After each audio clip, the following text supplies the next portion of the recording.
On this episode of Creepy Chronicles, the Radicals explore Alcatraz. Join us as we learn of its infamous history and legends.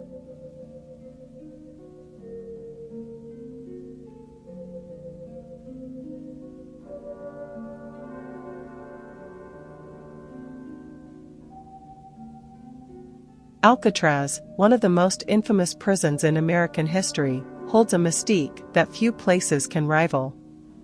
Built on a small, rocky island in the San Francisco Bay, it has been the site of countless stories, both real and paranormal. Known officially as the Alcatraz Federal Penitentiary from 1934 to 1963, it was home to some of America's most notorious criminals. But Alcatraz is more than just its inmates and the walls that confine them. It is a place steeped in legend, mystery, and, according to many, it's also inhabited by the ghosts of its past. Long before Alcatraz became a prison, it had a dark past. Native American tribes from the Bay Area, such as the Ohlone, avoided the island. They considered it cursed and inhabited by evil spirits. For centuries, Alcatraz stood as an uninhabited, barren rock. The name Alcatraz comes from the Spanish word for pelicans, alcatraces, as these birds were once the primary inhabitants of the island. However, it wasn't until the mid-19th century that the island became more than a passing curiosity.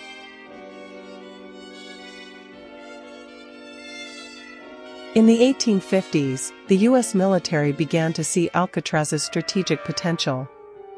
The island's isolated location made it a perfect military fortress, especially after the gold rush had drawn attention to California.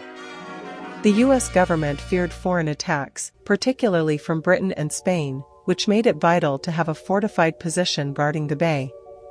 Alcatraz became a military fortification, complete with a lighthouse and gun batteries. The first prisoners to be confined to Alcatraz were military criminals during the Civil War. At this time, the island's association with isolation and punishment began.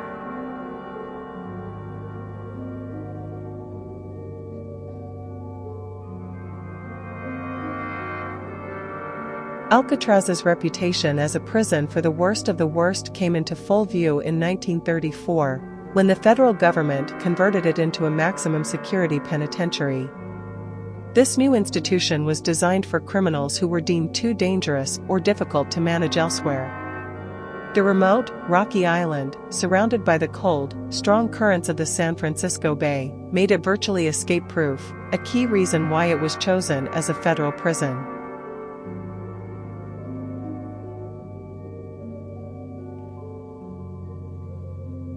During its years of operation, Alcatraz housed several infamous inmates. Al Capone, one of the most notorious gangsters in American history, was sent there in 1934. Capone's criminal empire spanned gambling, prostitution, and bootlegging during Prohibition, and his life in Chicago was marked by violence and corruption. But his time on Alcatraz was markedly different. Stripped of his power and influence, Capone became just another inmate. He reportedly suffered mentally during his imprisonment, even retreating into himself and taking up the banjo as a coping mechanism. Capone's presence on the island added to the legend of Alcatraz, but it wasn't just criminals like Capone who made the prison infamous.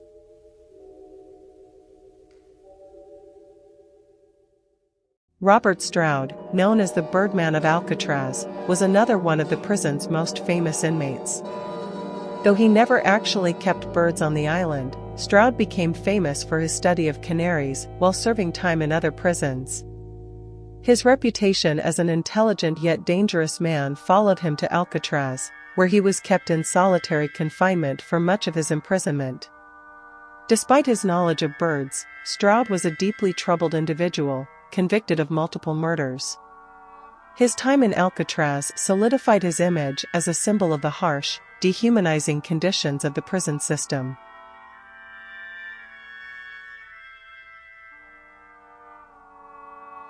Alcatraz was not only a place for hardened criminals, but also for individuals whose mental states deteriorated under the conditions of the prison. Solitary confinement was common, and the isolation led many prisoners to madness. The D block on Alcatraz became synonymous with punishment. Inmates housed here were subjected to some of the harshest conditions on the island. The worst cells, known as the hole, were completely dark and soundproof, and prisoners were often left there for days or even weeks. There are reports of prisoners screaming uncontrollably, and some reportedly went insane.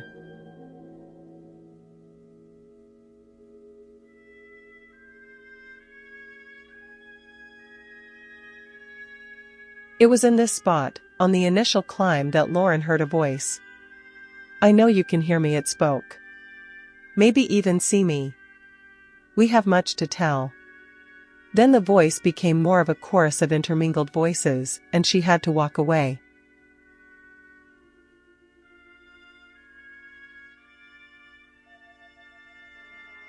It is no wonder that Alcatraz has become a hotspot for ghostly legends and eerie tales.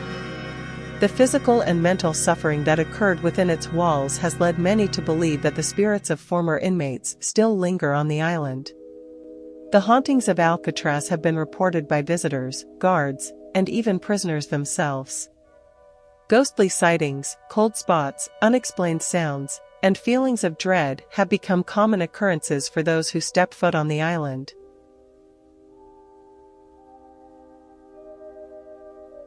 Former prison guards have also recounted tales of ghostly encounters during their time working on the island. Some claim to have heard the sounds of cell doors clanging shut on their own, while others describe hearing disembodied voices and footsteps echoing down empty corridors. Alcatraz, even when it was operational, was filled with stories of strange happenings. The prison's remote location, the constant isolation, and the inescapable atmosphere of despair seemed to create the perfect conditions for paranormal activity. Many believe that the hauntings of Alcatraz go beyond individual ghosts. Some think the entire island is cursed, with a dark, oppressive energy that lingers long after the last inmate left. One of the more dramatic reports comes from the prison's former warden, James Johnston, who in 1946 claimed he heard unexplained sobbing while inspecting a section of the prison. Johnston was known as a pragmatic, no-nonsense figure, which made his account all the more chilling. He reportedly felt an inexplicable presence that left him shaken.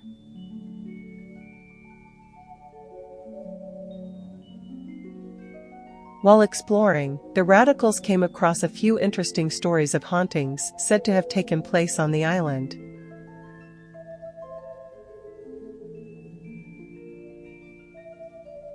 Phantom gunfire and the Battle of Alcatraz.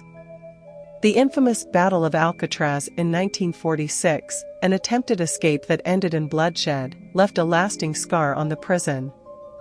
Inmates took guards hostage and attempted to escape, resulting in a standoff that led to the deaths of 3 inmates and 2 correctional officers. Many have reported hearing the sounds of gunfire, shouting, and clanging metal doors near the area where the battle took place. Some claim they've heard screams and felt a tense, chaotic energy as if the battle is replaying itself in a ghostly echo. One of the most famous ghost stories involves cell 14D, located in the notorious D block. It is said that the cell, used for solitary confinement, harbors a particularly malevolent energy. Cell 14D, located in the D block, also known as the isolation or solitary confinement block. The hole, as it was called, was used to punish prisoners with extreme isolation. One of the most chilling stories involves an incident in the 1940s when an inmate was locked in cell 14D for misbehavior. The inmate reportedly screamed throughout the night, claiming that something with glowing eyes was in the cell with him, trying to kill him. By morning, the guards found him dead, allegedly strangled, though there were no signs that anyone else had been in the cell. Many believe the inmate's ghost still lingers there. Visitors and staff often report feeling intense cold spots when entering cell 14D, even on warm days. Some have also felt a sense of oppressive dread, and a few have even claimed to see shadowy figures standing in the cell.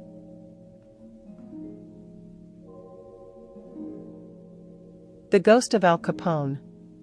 Al Capone, one of Alcatraz's most famous inmates, was reportedly haunted by the ghost of one of his own victims. While incarcerated, Capone claimed that he was being stalked by the ghost of James "Jimmy" Clark, one of the men killed in the St. Valentine's Day massacre, which Capone's gang orchestrated. Capone was so terrified by these visions that he often begged to be allowed to play his banjo in the prison showers, where he felt safer and away from the haunted confines of his cell. After his release, Capone's declining mental state was often attributed to these paranormal encounters. Today, some visitors claim they have heard the faint sounds of banjo music coming from the prison, particularly from the shower area where Capone used to play.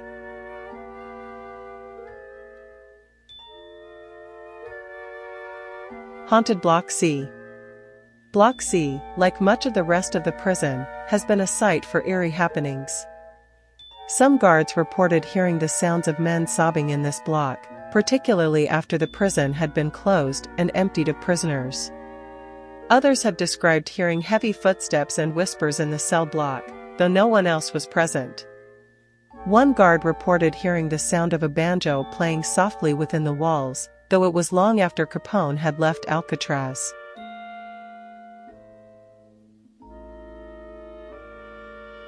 The Warden's House hauntings. The former Warden's House on Alcatraz is another location where paranormal activity has been reported. The house, once home to the prison's wardens and their families, burned down during the Native American occupation in the 1970s, but its ruins remain.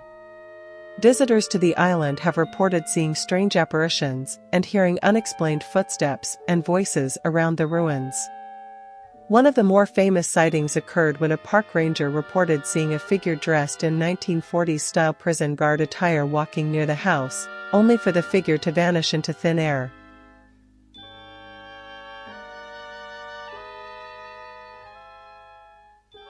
Apparitions in the infirmary. The infirmary was a place where many prisoners with mental and physical ailments spent their final days. Some inmates reportedly went mad in the isolation and confinement of Alcatraz, and this part of the prison became a source of strange and unsettling energy. There have been reports of seeing figures in hospital gowns wandering the halls of the infirmary, as well as hearing strange moans and cries. These experiences are particularly common around the old operating room. Some paranormal investigators have also recorded spikes in electromagnetic fields in this area, which is often attributed to the presence of spirits.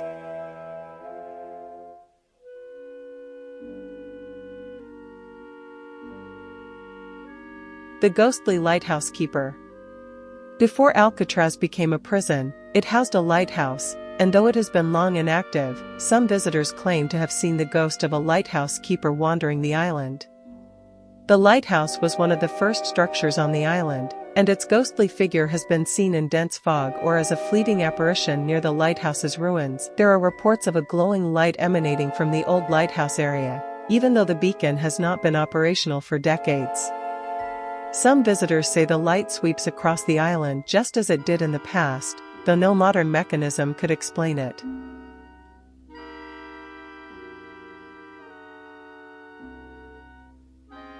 The utility corridor ghosts. The utility corridor under the prison is said to be one of the most haunted locations on Alcatraz. During the Battle of Alcatraz, two of the escapees, Bernard Coy and Marvin Hubbard, were killed in this area by prison guards. Several visitors and park employees have reported strange occurrences in the utility corridors, such as hearing disembodied voices, footsteps, and even the sensation of being watched. Paranormal investigators have documented cold spots, unexplained electronic readings, and eerie whispers in this area. Some say they felt a sudden sense of dread or fear when passing through the corridor, which seems to match the intense violence that occurred there. Whether you believe in ghosts or not, there is no denying the heavy, almost palpable atmosphere that hangs over Alcatraz. The combination of the prison's brutal history, the suffering endured by its inmates, and the isolation of the island itself creates an unsettling aura. It's a place where time seems to have stopped, and the spirits of the past still seem to be very much present. Perhaps the hauntings are a manifestation of the immense pain and anguish that filled the walls of the prison for decades. Or perhaps Alcatraz, with its history of violence, madness, and death, is simply a place where the spirits of the past can't or won't leave. Regardless of the cause, the legends of Alcatraz continue to grow, making it one of the most haunted locations in the world. Visitors leave with stories of eerie encounters, strange noises, and an inexplicable sense of foreboding. The ghosts of Alcatraz, it seems, are in no hurry to move on.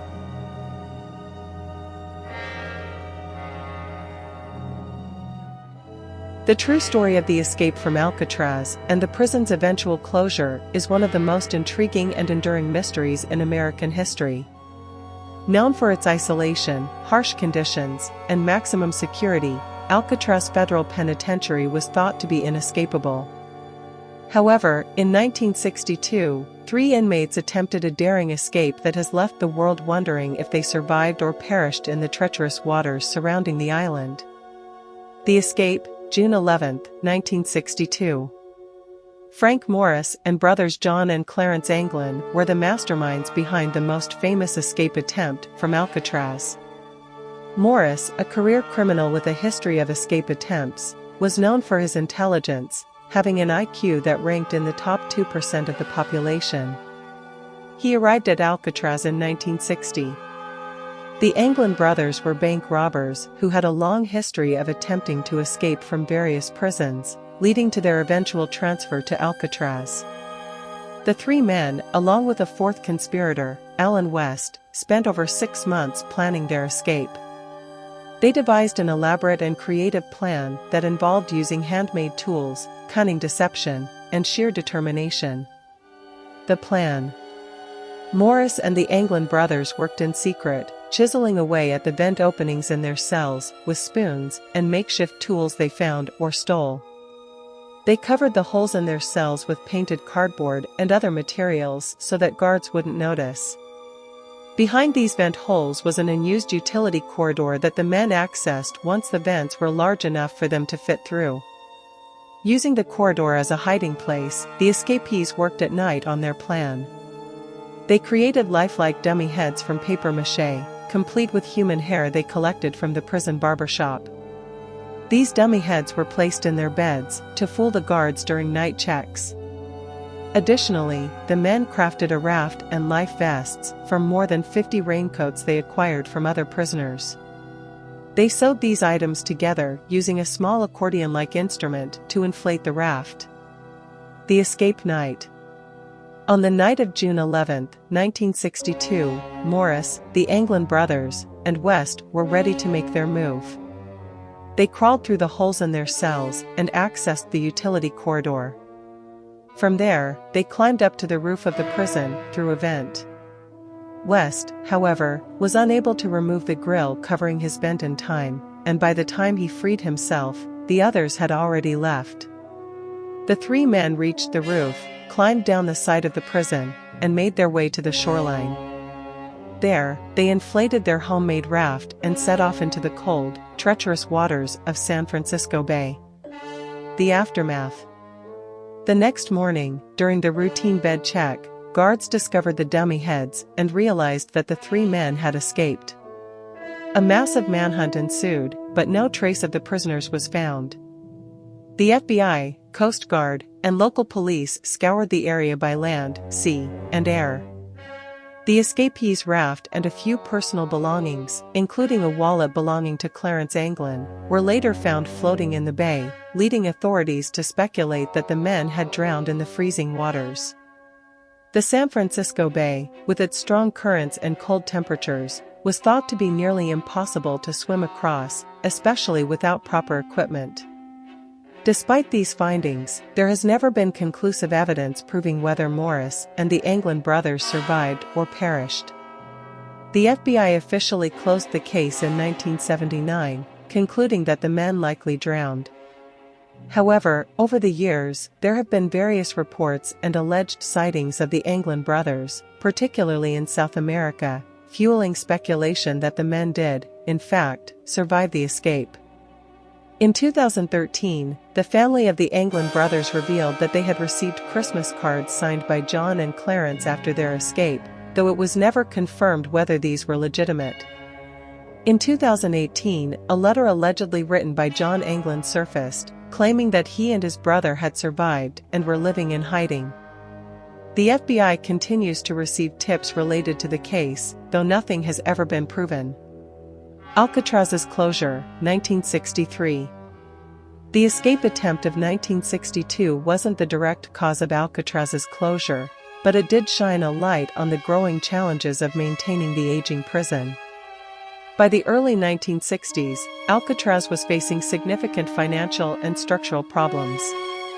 The prison, which had been in operation as a federal penitentiary since 1934, was extremely costly to maintain due to its remote location. Everything from food and water to electricity had to be brought to the island, increasing operational costs. Additionally, the salty air and harsh weather conditions of San Francisco Bay were taking a toll on the prison's infrastructure. The concrete buildings were deteriorating, and repairs were becoming increasingly expensive. On March 21, 1963, less than a year after the escape attempt, Alcatraz Federal Penitentiary was officially closed. U.S. Attorney General Robert F. Kennedy ordered its closure, citing the high cost of operations and the deteriorating facilities as the main reasons. The inmates were transferred to other federal prisons across the country, and the island was left abandoned for a time. Even after its closure as a federal penitentiary in 1963, Alcatraz continued to be a focal point of both fascination and fear. It was briefly occupied by Native American activists in the late 1960s and early 1970s during the Indian occupation of Alcatraz, which sought to highlight the plight of indigenous people in the United States. This event added another layer to the island's storied history, as the occupation ended in controversy and sorrow. Today, Alcatraz is a popular tourist destination, drawing visitors from around the world. The prison's dark past and eerie reputation continue to captivate those who visit. Guided tours often include stories of ghost sightings, unexplained phenomena, and the grim history of the inmates who lived and died there. Visitors have reported feeling a strange sense of being watched or encountering cold spots in areas of the prison where tragic events occurred,